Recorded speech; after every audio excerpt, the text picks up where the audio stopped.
जय श्री कृष्ण मित्रों, स्वागत है आपका आपकी अपनी चैनल श्री जी सत्संग में। आज हम सुनेंगे श्रावण मास के शुक्ल पक्ष में आने वाली पुत्रदा एकादशी की कथा। तो आइए सुनते हैं पुत्रदा एकादशी की कथा। युधिष्ठिर ने पूछा कि हे मधुसूदन, श्रावण के शुक्ल पक्ष में किस नाम की एकादशी होती है? कृपया मेरे सामने उसका वर्णन कीजिए। भगवान श्री कृष्ण बोले कि हे राजन, प्राचीन काल की बात है। द्वापर युग के प्रारंभ का समय था। महिष्मतिपुरी में राजा महिजित अपने राज्य का पालन करते थे, किंतु उन्हें कोई पुत्र नहीं था, इसलिए वह राज्य उन्हें सुखदायक नहीं प्रतीत होता था। अपनी अवस्था अधिक देख राजा को बड़ी चिंता हुई। उन्होंने प्रजा वर्ग में बैठकर इस प्रकार कहा कि हे प्रजाजनों, इस जन्म में मुझसे कोई पातक नहीं हुआ है। मैंने अपने खजाने में अन्याय से कमाया हुआ धन भी नहीं जमा किया है। ब्राह्मणों और देवताओं का धन भी कभी मैंने नहीं लिया है। पुत्रवत प्रजा का पालन किया है।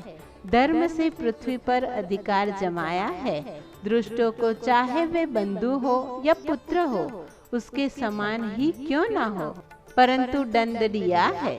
शिष्ट पुरुषों का सदा सम्मान किया है और किसी को द्वेष का पात्र नहीं समझा है।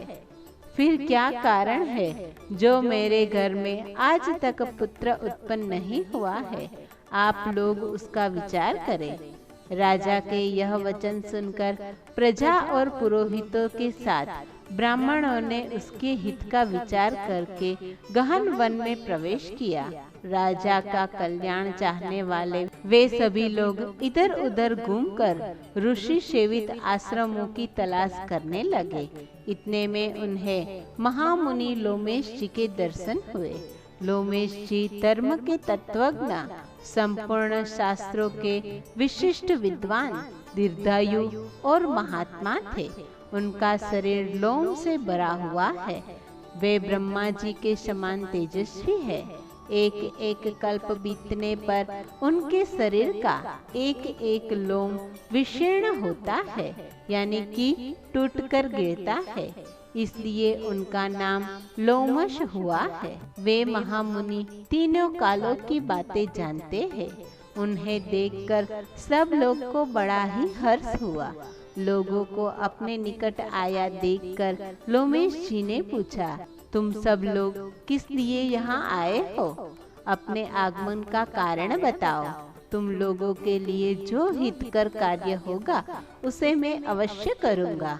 प्रजाजनों ने कहा कि हे ब्राह्मण, इस समय महिजित नाम वाले जो राजा है, उन्हें कोई पुत्र नहीं है। हम लोग उन्हीं की प्रजा है, जिनका उन्होंने पुत्र की भांति पालन किया है।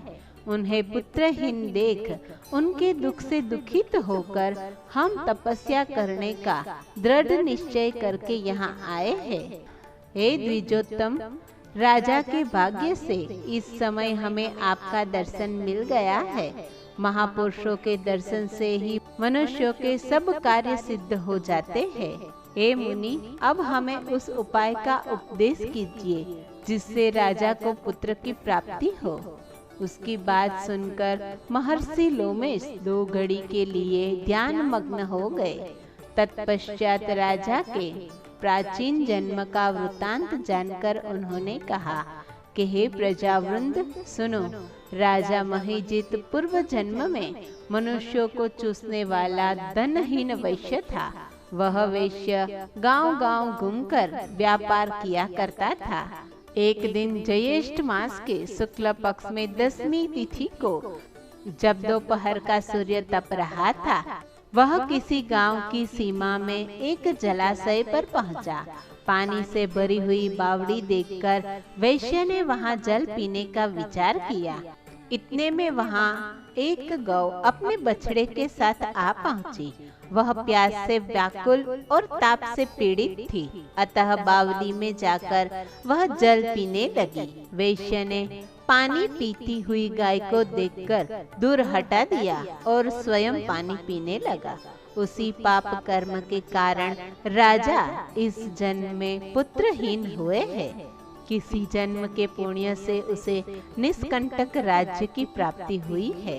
प्रजाजनों ने कहा कि हे मुनि, पुराणों में उल्लेख है कि प्रायश्चित रूप पुण्य से पाप नष्ट हो जाता है, अतः ऐसे कर्म का उपदेश कीजिए जिससे यह पाप का नाश हो जाए। लोमेश जी बोले कि हे प्रजाजनों, श्रावण मास के शुक्ल पक्ष में जो एकादशी आती है उसका नाम पुत्रदा है और वह मनोवांछित फल प्रदान करने वाली है। तुम लोग उसका व्रत करो। यह सुनकर प्रजाजनों ने मुनि को नमस्कार किया और नगर में आकर विधि पूर्वक पुत्रदा एकादशी के व्रत का अनुष्ठान किया। उन्होंने विधि पूर्वक जागरण भी किया और उसका निर्मल पुण्य राजा को अर्पण कर दिया। तत्पश्चात रानी ने गर्भ धारण किया और प्रसव का समय आने पर बलवान पुत्र को जन्म दिया। इस कथा का महात्म्य सुनने से मनुष्य पापों से मुक्त हो जाता है तथा इहलोक में सुख पाकर परलोक में स्वर्गीय गति को प्राप्त होता है।